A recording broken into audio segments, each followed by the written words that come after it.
saya selalu bicara bahwa ya pantas kalau dia tidak gagal, pantas kalau dia tidak kalah, pantas kalau dia tidak buat dosa, karena dia Allah yang berperan sebagai manusia. Tetapi kata Alkitab dalam Filipi 2 itu memberi penjelasan bahwa dia menjadi manusia dengan cara dia menenggalkan kealahannya dan dia jadi manusia. Nah, proses jadi manusia ini, saudara, dia firman yang menjadi benih masuk dalam rahim Maria, saudara, dan terlahir dalam tubuh manusia. Itu proses jadi manusia. Jadi kemanusiaan Yesus dengan kemanusiaan kita itu bedanya di situ.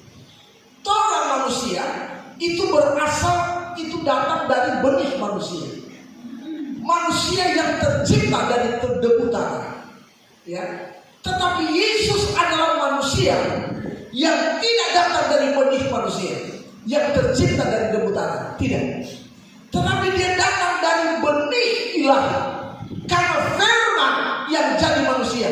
Firman jadi manusia itu dalam proses berubah menjadi benih.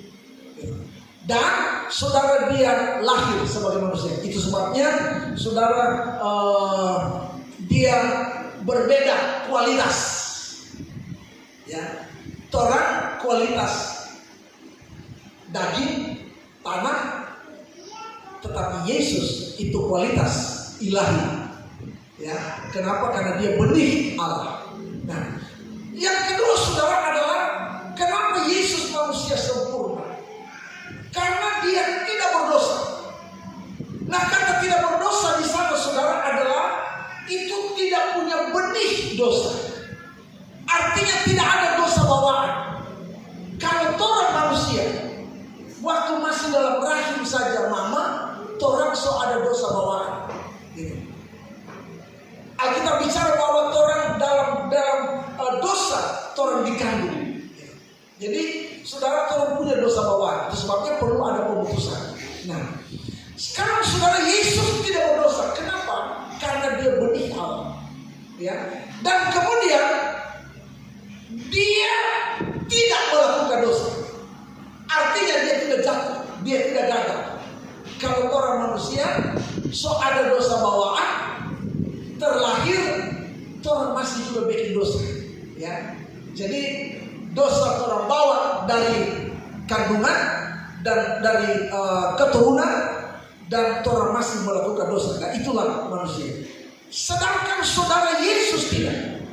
Nah, jadi sekarang kalau kita melihat kenapa Yesus dia tidak melakukan dosa, ini kita coba pelajari sedikit saja saudara ya, sebelum kita maju kepada apa yang saya akan sampaikan di pagi ini.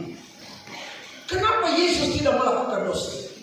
Kenapa Yesus sebagai manusia daging sama dengan Torah, tapi dia tidak jatuh, dia tidak gagal? Karena Alkitab bicara hidupnya hanya melakukan kehendak Bapa. Artinya saudara Yesus tidak berjalan sesuai keinginannya. Sementara Torah manusia, Torah tahu kehendak Allah, tapi Torah bikin Torah keinginan. Itu perbedaan. Kenapa Torah gagal? Kenapa Torah jatuh? Kenapa Torah salah? Kenapa Torah berdosa? Karena persoalan ini. Sementara Yesus saudara tidak. Apakah dia sebagai manusia punya keinginan? Punya. Dia keinginan tidur, keinginan istirahat, keinginan makan, keinginan haus, ya, saudara dia punya keinginan. Tetapi saudara yang dilakukan Yesus selama hidup 33,5 tahun, dia selalu mengerjakan kehendak Bapa.